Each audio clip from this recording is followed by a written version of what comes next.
الرحمن الرحیم یکم ذیقت حضرت معصومہ کم بنت حضرت امام موسیٰ کاظم علیہ السلام کی ولادت کا دن ہے۔ بہت بڑی خوشی ہے، تمام مومنین اور مومنات کو بہت بہت مبارکباد۔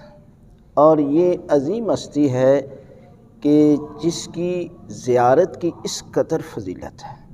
3 معصوم ہستیوں سے منقول یہ فرمان ہے۔ حضرت امام علی رضا علیہ السلام فرماتے ہیں کہ جس نے حضرت معصومہ کم کی زیارت کی، پروردگار اسے جنت عطا کرے گا۔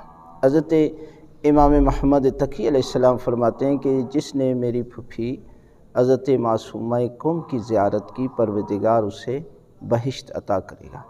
حضرت امام جعفر صادق علیہ السلام فرماتے ہیں کہ جس نے معصومہ کم کی زیارت کی، پروردگار اسے آخرت میں بہشت عطا کرے گا۔ لہذا اس دن جو ولادت کا دن ہے، آپ معصومہ کم کی زیارت کے لیے جائیں، اور اگر اس دن نہیں جا سکتے تو پورا سال کسی دن بھی زیارت کے لیے جائیں، بہت بڑا اجر، بہت بڑا ثواب ہے، اور پروردگار جو ہے وہ آپ کو بہشت عطا کرے گا۔